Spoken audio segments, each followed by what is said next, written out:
Welcome to Yu-Gi-Oh! News, where the news comes last and the weather comes later. Today in Yu-Gi-Oh! News, a rule update in the TCG, and for competitive play, this can be quite the big change. If you go here to an article on Yu-Gi-Oh! Organization, this is something new in the online rulebook. At first when I read through it, I didn't notice anything strange. However, I'll leave a link to this article in the description. If you read this small piece of text, then you will notice there is a difference. Normally, when you build a chain that are either all mandatory or all optional effects, then in TCG, they would go in the chain in order of activation. I'll give an example in just a moment. While in OCG, you can choose the order of the effects no matter when they meet their trigger. That changes for TCG, and it becomes like it is in the OCG. You can choose the order. I'll give you a few examples. For example, Sangan's on the field. Sangan has a mandatory effect that triggers as soon as it hits the graveyard. In my hand here we have Caius the Shadow Monarch. When it's tribute summoned, it has a mandatory effect that activates. Let's say it's my turn and I want to tribute summon Caius, tributing Sangan. So, do that. Normal summon Caius. Normal TCG rules, they both have mandatory effects, and Sangan's can't trigger before Caius is summoned. So, it's Caius is summoned, this is the exact moment both of the effects will activate and form a chain together as mandatory trigger effects. However, previously in TCG, Sangan would trigger first because it met its trigger first. Sangan hit the graveyard, Sangan hits the graveyard, then I summon Caius. Sangan meets its trigger first, so its effect would always be chain link 1. In the chain, Caius would be chain link 2, change resolve backwards, so Caius would always resolve first. In this case, it could only banish itself, otherwise another card on the field as well, and only then could Sangan search for a card. So for Sangan, Caius, not really that big of a deal. I have another example. I will use a forbidden card for this, but I feel it's a very good way to explain. Because Caius and Sangan, both mandatory effects. I now have an example with optional ones. I play Shadow Fusion. I have decided to fuse together a Shadow Beast, and this doesn't actually work because I need a light monster. Bad example, I don't have a light monster. For this example, imagine Speed Warrior is a light monster because I forgot that I need one. So I fuse Shadow Beast and Speed Warrior. I'll put, just for clarity so I can refer to it better, I fuse Speed Warrior with Shadow Beast, putting Beast on top of the graveyard for reference. It's a fusion summon, something that definitely uses a light monster, El Shadow Construct to the field. Normally, previously in TCG, Shadow Beast, when it's sent to the graveyard by a card effect, which is Shadow Fusion, effect would trigger, Construct's effect would trigger as soon as it's summoned, also optional. Both are able to activate, but because Shadow Beast was put in the graveyard before Construct hit the field, previous TCG rulings would make Shadow Beast Chainlink 1, Construct Chainlink 2.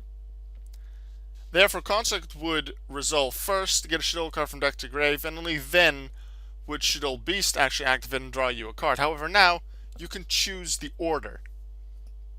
Now, if you want, you could put Construct as Chainlink 1, Shadow Beast as Chainlink 2, therefore first draw a card, and depending on what you draw, you get the specific search. So in that sense, would Construct still be a card that can be used because it's now forbidden? That could be an important thing. But in what ways does it really change? Because there's no real major changes. I'll give you another example. I have Kobold Hedgehog on the field. I'll put Speed Warrior back. Junk Synchron and Sonic Warrior. Hey, this looks a lot like the final episode of Yu-Gi-Oh! 5Ds, if you've actually seen it and you've watched a Japanese show, because in the English dub didn't actually have this. Anyway, the only thing we need is Sonic Chick. Disregard Sonic Chick for the moment. Sonic Warrior has an effect that we'll be looking at. If this card is sent to the graveyard, all level 2 or lower monsters you control currently gain 500 attack. That sounds fun. Let's use it alongside Junk Synchron, and we're going to Synchro Summon Junk Warrior. Normal TCG rules. Speed Warrior? No, it means Sonic Warrior, mandatory. Junk Warrior, mandatory. Whoops. Because Sonic Warrior hit the graveyard before Junk Warrior hit the field, Sonic Warrior would be Chainlink 1, Junk Warrior would be Chainlink 2, therefore Junk Warrior resolves first. It gains the attack equal to the total attack of all level 2 or lower monsters you currently control. As you can see, that's total 1700 points, so it would have 4000 attack points, and then Sonic Warrior would give both of these 500 extra attack points.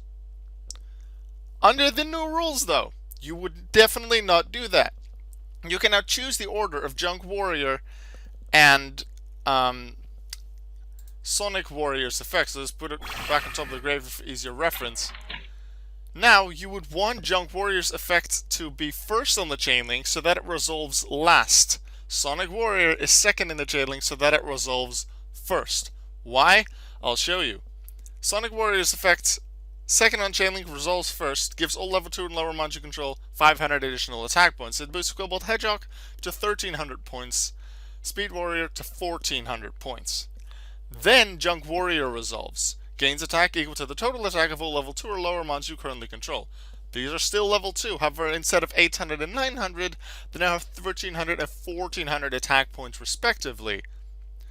That totals them at 2,700 attack points, giving Junk Warrior a grand total of 5,000 attack points, as opposed to the 4,000 pre-ruling update. So for Junk Warrior plays, if you have a deck with a bunch of level 2s and then your Junk Synchro and Junk Warrior, that can be an important way to go. And there's probably a bunch more examples that you can come up with, but this is just quite a quick video to make clear what the rule change is and a bit of an explanation how it would affect competitive play. If you'd like me to go more into detail about this, then please just let me know in the comments, and I'll make a separate rulings video for it, go a bit into more detail, give you more examples as to how it works. I should specify one more thing.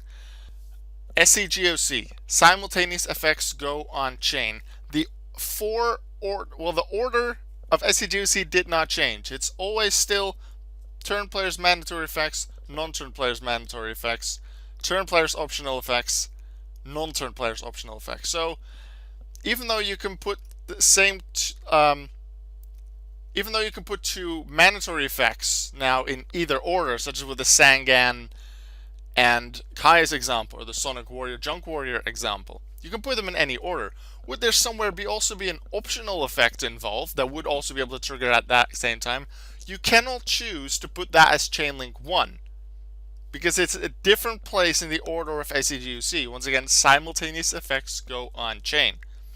First, you always look at the turn players mandatory effects. Junk Warrior, Sonic Warrior example, those two are turn players mandatory. My turn, my mandatory effects, those will always go first on the chain, Chainlink 1 and possibly 2 if there's more. So I can choose the order of Junk Warrior, Sonic Warrior. Then potential mandatory effects of my opponents would go on the chain, possibly make a Chainlink 3. Then it's my optional effect, so if would I have an optional effect that also triggered upon that Synchro Summon, then mine could go on the chain, and then the opponent's optional effects. Once again, if you want me to go into more detail, have clear explanations of this ruling update with more examples, and also an extra explanation about the SEGOC that I just quickly mentioned, please let me know in the comments and I'll make a separate, bigger rulings video on that. Final thing to note, I don't exactly know when this ruling update takes effect. I've spoken to a few old Dueling Network admins and a few other people that know quite a few things in the world of Yu-Gi-Oh! None of them are really absolutely sure. A good amount of them assume that it's just effective right now, really effective 2 days ago, because the update was released 2 days ago on the 27th of July. However, it's not fully clear to me. I'll make a comment and pin it if I'm sure when it actually takes effect, whether it is really July 27th or at a later time. We have to wait maybe until a physical release of the rulebook. However, considering how big the rulebook is, it may just be the online rulebook and its immediate effect. Once again, I'll pin the comment if it's clear, if I know exactly when it's released. This is the video for now. I'm going to see you tomorrow with a new video. Goodbye.